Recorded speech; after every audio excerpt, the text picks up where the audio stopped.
Hello student, welcome to the channel once again. आज हम basically discuss करने वाले हैं VFD bypass dual starter circuit, जो कि बोपाराय इंजीनियर्स द्वारा डिजाइन है।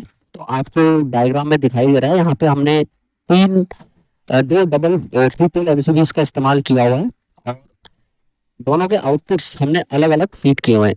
यानी लेफ्ट साइड में जो थ्री पोल की एमसीबी है उसको हमने वीएफडी से जोड़ा हुआ है और राइट साइड वाली को कॉन्ट्रेक्टर से जोड़ा हुआ है।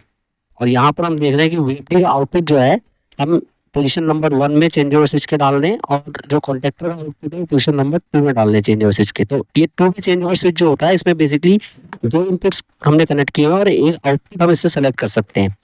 जीरो पोजीशन पे जब हम इस स्विच को रखेंगे तो कोई भी आउटपुट सेलेक्ट नहीं होगा, ऑफ रहेगा। 1 पोजीशन का मतलब है कि वीएफडी का आउटपुट मोटर को जाएगा।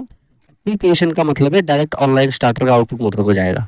इस सर्किट का फायदा ये होता है कि अगर मान लीजिए वीएफडी में कभी हमारी दिक्कत आई तो हम as a backup direct online starter को यूज कर सकते हैं मोटर को स्टार्ट करने के लिए। और अगर डायरेक्ट ऑनलाइन स्टार्टर के कॉन्टेक्टर में कोई इश्यू आता है, मान लीजिए कॉन्टेक्टर होल्ड नहीं होता है, तो हम वीएफडी का इस्तेमाल कर सकते हैं। तो इससे बेसिकली फायदा ये रहता है कि हम मोटर को जो है दोनों सोर्सेस से चला सकते हैं, माने वीएफडी से भी चला सकते हैं और कॉन्टेक्टर्स द्वारा भी चला सकते हैं।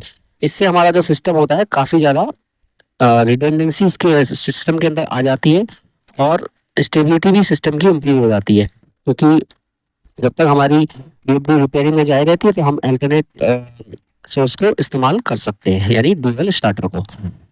अब वीएफडी से मोटर स्टार्ट करने का फायदा ये रहता है कि हम मोटर को जो है वेरिएबल स्पीड पे चला सकते हैं, फ्रीक्वेंसी को चेंज करके। बट डायरेक्ट ऑनलाइन स्टार्टिंग पे हमारे पास एक ही ऑप्शन होता है कि अगर मैं वोल्टेज को मोटर को वेरिएबल स्पीड पे चलाना है तो वोल्टेज को वेरी कर सकते हैं इनपुट में ट्रांसफार्मर लगा के। चलिए, thanks for watching the channel. Happy learning, enjoy the learning and do subscribe my channel.